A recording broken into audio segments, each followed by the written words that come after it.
Hello all. इस lecture में हम एक अकाउंटिंग कंसेप्ट पढ़ेंगे, रेवेन्यू रिकॉग्निशन कंसेप्ट। तो रेवेन्यू का मतलब क्या होता है आपको पता होना चाहिए। रेवेन्यू का मतलब होता है सेल। तो यानी कि देखो, तीन वर्ड होते हैं जिनका मीनिंग एक ही होता है। एक तो रेवेन्यू होता है, एक सेल्स होता है, और एक होता है टर्नओवर। ठीक है, तो turnover, revenue is equal to sales is equal to turnover. यानी कि सेल को आप कब रिकॉग्नाइज करोगे, रिकॉग्नाइज का मतलब पहचानना। ठीक है, कब मान लोगे आपके सेल हुई है। ठीक है, मान लो आपने 2019 में सेल की। ठीक है, और सेल क्या की, उधार की, क्रेडिट। ठीक है, क्रेडिट सेल का मतलब उधार। तो 2019 में 1 लाख की आपने सेल की और जो कि उधार है, और उसका पैसा कब आया। ठीक है, उसका पैसा आया 2020 में। ठीक है, अब आप एक बात बात बात एक अब आप एक बात बताओ कि ये जो सेल है इसको आप 2019 की सेल मानोगे या 2020 की सेल मानोगे। कि जब सेल की तब पैसा मानोगे, कमाल कमा लिया, या फिर जब पैसा एक्चुअल में मिला तब मानोगे कमा लिया। तो यहाँ पे क्या करेंगे, हम इसको 2019 की सेल मानेंगे, 2020 की सेल नहीं मानेंगे। यानी कि जब आपने सेल कर लिया, जब आपने कोई चीज अर्न कर ली। ठीक है, सेल करने का मतलब क्या है, अर्न कर लिया। तो जब उसको अर्न कर लिया तब उसकी इनकम मानोगे उसको। और जब रिसीव किया या नहीं किया ये मैटर नहीं करता। ठीक है, तो आप रेवेन्यू को करके रिकॉग्नाइज कब करोगे, सेल को कब पहचानोगे। तो revenue will be recognized when sale is made, not when money is received. तो ये प्रिंसिपल ये कहता है। अब इसको देखते हैं इसमें क्या लिखा हुआ है।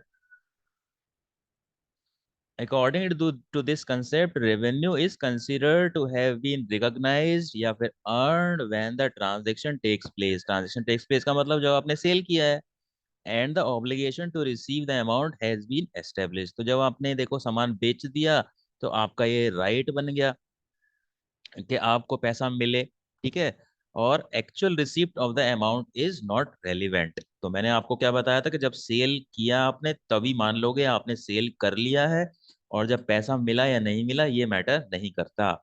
यानी कि कैश सेल भी सेल हो गई आपकी तब तो पैसा मिल ही गया साथ में। और क्रेडिट सेल को भी जब सेल किया तभी आप उसको सेल मान लोगे, ना कि तब मानोगे जब उसका पैसा मिला।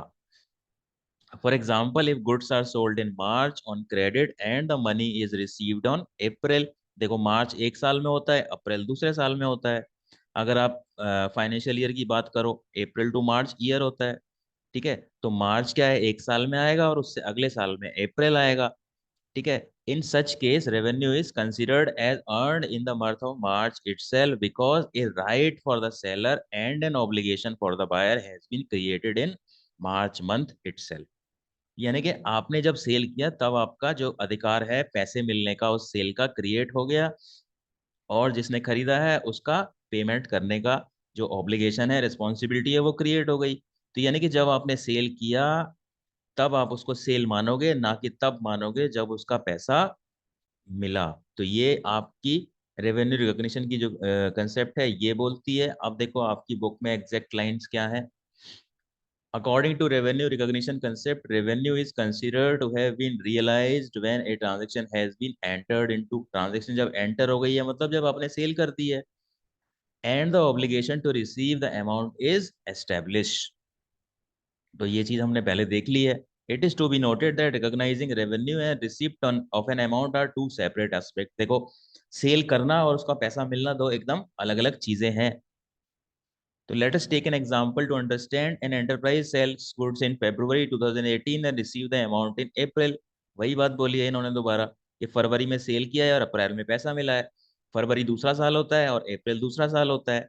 अगर आप फाइनेंशियल ईयर की बात करते हो जो अप्रैल से शुरू होता है और मार्च में एंड होता है, revenue of this sale should be recognized in February 2018, that is when the goods are sold, because the legal obligation to receive the amount is established upon sale in February 2018।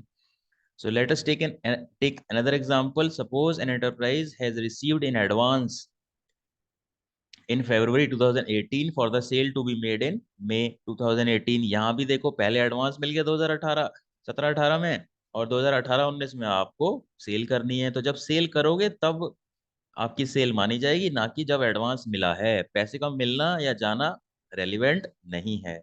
तो revenue shall be recognized in May 2018 upon sales have been made because the legal obligation to receive the amount is established in May 2018। तो इस दूसरे example में इन्होंने ये बात किया, किसी ने एडवांस दे दिया 1 साल, बोला कि अगले साल हम सामान खरीदेंगे आपसे। तो जब सामान खरीदेंगे तब आप तब आप उसको कमाया हुआ मानोगे, तब रेवेन्यू को रिकॉग्नाइज करोगे, ना कि तब जब उसने आपको एडवांस दे दिया है। और एक और चीज है इसमें, मैंने आपको देखो एक्रूवल कंसेप्ट की जब वीडियो बनाई थी उसमें भी आपको बताया था कि 3 कंसेप्ट होती हैं। एक्रूवल कंसेप्ट, एक होती है मैचिंग कंसेप्ट, और एक होती है आपकी revenue recognition concept.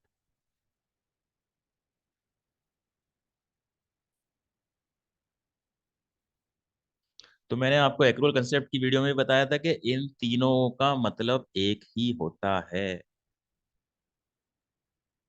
Accrual concept क्या कहती है कि खर्चे एक पीरियड के, 1 साल के खर्चे दिखाने हैं, चाहे पे हुए हैं या नहीं पे हुए हैं। मैचिंग कंसेप्ट क्या कहती है, सेल्स में से वो खर्चे घटाने हैं जो सेल से रिलेटेड हैं, चाहे पे हुए हैं या नहीं हुए हैं।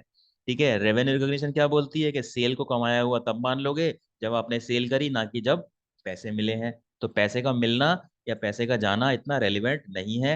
तो आपको ये चीज ध्यान रखनी है, ये जो 3 कंसेप्ट है ये एक ही बात करती हैं। और अगर क्वेश्चन आता है इन तीनों में से कोई भी, और आप अगर आंसर एक ही लिखते हो तीनों का, तो भी आंसर आपका ठीक माना जाएगा, क्योंकि ये तीनों कंसेप्ट जो हैं वो एक ही बात करती हैं। तो ये थी आपकी देखो रेवेन्यू रिकॉग्निशन कंसेप्ट, और बाकी जो कंसेप्ट हैं दो, मैचिंग और एक्रूवल कंसेप्ट, वो भी आप वीडियो में देख सकते हो। तो आपको पता चलेगा कि ये तीनों एक ही बात करती हैं। So that is it for this lecture. Thank you.